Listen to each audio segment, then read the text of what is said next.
Argentine superstar Lionel মেসিকে যখন Neymar সম্পর্কে জিজ্ঞেস করা হয়, তিনি বলেন, কোনো সন্দেহ ছাড়াই নেইমার জুনিয়র বিশ্বসেরা এবং আমি তাকে মন থেকে খুব পছন্দ করি। এবং আর্জেন্টাইন মিডফিল্ডার রদ্রিগো ডিপল বলেছেন, যারা নেইমার জুনিয়রকে ভালোবাসে না তারা ফুটবলই বোঝে না। ফ্রান্সের বিশ্বকাপ জয়ী কিলিয়ান এমবাপ্পে বলেছেন, নেইমার শুধু ফুটবলের রাজা নয়, মহারাজাও বটে। আর্জেন্টাইন গোলকিপার ইমিলিয়ানো মার্টিনেজ বলেছেন, আমি নেইমার জুনিয়রের অনেক বড় ভক্ত। আর্জেন্টাইন বিশ্বকাপ জয়ী তারকা ডিয়েগো ম্যারাডোনা বলেছেন, আগামী 10 বছরে 10 জন মেসি আসবে, কিন্তু আগামী 10,000 বছরেও একজন নেইমার আসবে না।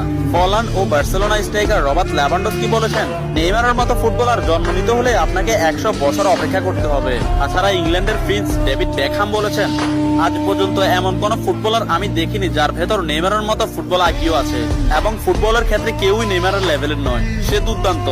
এবং আর্জেন্টাইন বিশ্বকাপ জয়ী তারকা অ্যানহেল ডি মারিয়া বলেছেন, নেইমারের সাথে যে কোনো প্লেয়ারের তুলনা করা অপরাধ। ফ্রান্সের বিশ্বকাপ জয়ী তারকা কারিম বেনজেমা বলেছেন,